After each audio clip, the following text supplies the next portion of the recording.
ৰাজ্যৰ অন্যান্য প্ৰান্তৰ লগতে ধনধমা অঞ্চলত যি কোভিডৰ সংক্ৰমণ কিছু পৰিমাণে কম আছিলে যদিও শেহতীয়াভাৱে ধনধমা অঞ্চলতো কোভিডৰ সংক্ৰমণ বৃদ্ধি হ'বলৈ ধৰিছে। মই বৰ্তমান উপস্থিত আছোঁ ধনধমা ক্ষুদ্ৰ স্বাস্থ্য প্ৰাথমিক চিকিৎসালয় আৰু ধনধমা ক্ষুদ্ৰ প্ৰাথমিক স্বাস্থ্যলয়ৰ কিছু মই তথ্য জানিবলৈ চেষ্টা কৰিম, কিয়নো বিগত কেইবাদিন ধৰি ক্ৰমাগতভাৱে বৃদ্ধি পাইছে কোভিড ৰোগীৰ সংখ্যা। কি ক'ব, কেইদিনমানৰ তথ্য আমাক জনাব নেকি এই মুহূৰ্তত? এতিয়ালৈ ধনধমা হস্পিটেলত 40জন পজিটিভ কেছ ওলাইছে। মংগলবাৰে কিমানজন ওলাইছিলে? মঙলবাৰে আপোনাৰ 5জন ওলাইছে। সোমবাৰে 7জন ওলাইছে। তুলনামূলকভাৱে বৃদ্ধি পাই আছে নেকি? বৃদ্ধি পাই আছে। আমিতো ইয়াত যিখিনি পাইছোঁ সেইখিনি এতিয়া তুলনামূলক হিচাপে বহুতখিনি বৃদ্ধি পাইছে। হয়, নিশ্চিতভাৱে ক'ব লাগিব যে ধনধমা অঞ্চলত ক্ৰমাগতভাৱে বৃদ্ধি পাইছে কোভিড ৰোগীৰ সংখ্যা। অঞ্চলটোৰ ৰাইজ যি ধৰণে সচেতন হ'ব লাগিছিলে তেনেধৰণে সচেতন হোৱা পৰিলক্ষিত হোৱা নাই।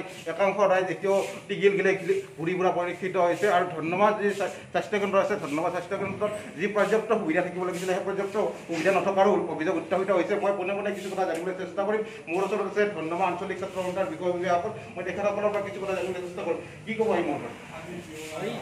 যি সময়ত সমগ্ৰ বিশ্বৰ লগতে আমাৰ ভাৰতবৰ্ষ আৰু তাৰ লগে লগে অসমতো কোভিড মহামাৰীয়ে অতি ভয়াৱহ ৰূপ ধাৰণ কৰিছে আৰু আমাৰ ধমধমা অঞ্চলতো ইতিমধ্যে বহুকেইজন কোভিড ৰোগী পোৱা গৈছে আৰু আমাৰ মেডিকেলৰ তথ্য অনুসৰি প্ৰায় 40জন কোভিড ৰোগী আমাৰ ইয়াত ইতিমধ্যে পজিটিভ ওলাইছে। আৰু সেই হিচাপত আমাৰ ইয়াত ধমধমা ক্ষুদ্ৰ প্ৰাথমিক চিকিৎসা কেন্দ্ৰত এজন টেকনিচিয়ানৰ লেবৰেটৰী টেকনিচিয়ান নাই বুলি আমি জানিব পাৰিছোঁ আৰু MPWৰ কৰ্মচাৰীও ইয়াত নাই আৰু এজন আছিল, সেইজনকো নলবাৰী জিলা প্ৰশাসন স্বাস্থ্য বিভাগে ইয়াৰ পৰা বদলি কৰি লৈ গৈছে।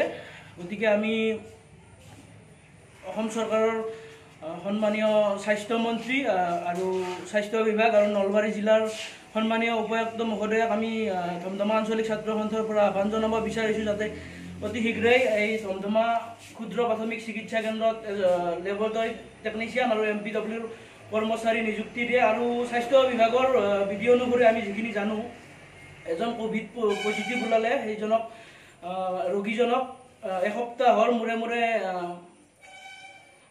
মানে কোভিড টেষ্ট কৰিবলৈ ঘৰলৈ যায়। আৰু আমি জানিব পৰা মতে ধমধমা ক্ষুদ্ৰ প্ৰাথমিক চিকিৎসা কেন্দ্ৰত মেডিকেলৰ কৰ্মচাৰী যোৱাৰ কাৰণে পৰ্যাপ্ত পৰিমাণৰ যান বাহনৰ আৰু বা এম্বুলেন্সৰ অভাৱ হৈ আছে। গতিকে আমি স্বাস্থ্য বিভাগক আপোনালোকৰ চেনেলৰ জৰিয়তে দাবী জনাম যাতে যান বাহনৰ পৰ্যাপ্ত পৰিমাণে সুবিধা কৰি দিয়ে। হয়, নিশ্চিতভাৱে ক'ব লাগিব যে ধমধমা স্বাস্থ্যকেন্দ্ৰত যিখিনি সুবিধা থাকিব লাগিছিলে সেই সুবিধাখিনি নথকাৰ অভিযোগ উত্থাপিত হৈছে।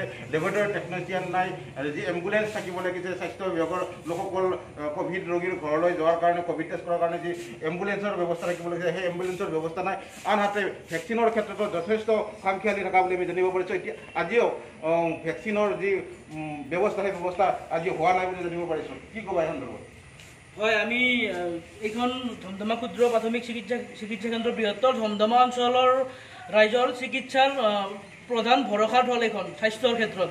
গতিকে আমি যিখিনি জানিব পাৰিছোঁ, চৰকাৰৰ ফালৰ পৰা পৰ্যাপ্ত পৰিমাণৰ ভেকচিন ইয়াত উপলব্ধ এতিয়ালৈ হোৱা নাই। আৰু বিশেষকৈ 18 বছৰৰ পৰা 45 বছৰৰ যিখিনি ব্যক্তি আছে সেইখিনিৰ মানে পৰ্যাপ্ত পৰিমাণৰ ভেকচিন এতিয়ালৈ ইয়াত উপলব্ধ হোৱা নাই। গতিকে অসম চৰকাৰৰ সন্মানীয় স্বাস্থ্য বিভাগ আৰু নলবাৰী জিলাৰ সন্মানীয় উপায়ুক্ত মহোদয়ক আমি অনুৰোধ জনাম ধমধমা আঞ্চলিক ছাত্ৰ সন্থাৰ তৰফৰ পৰা যাতে ধমধমা অঞ্চলৰ একমাত্ৰ স্বাস্থ্য বিভাগৰ ভৰসাৰ থল আমাৰ ধমধমাবাসী ৰাইজৰ এই ক্ষুদ্ৰ প্ৰাথমিক চিকিৎসা কেন্দ্ৰ, তাত যাতে পৰ্যাপ্ত পৰিমাণৰ ভেকচিন উপলব্ধ হোৱাৰ বাবে অতি শীঘ্ৰে ব্যৱস্থা কৰে।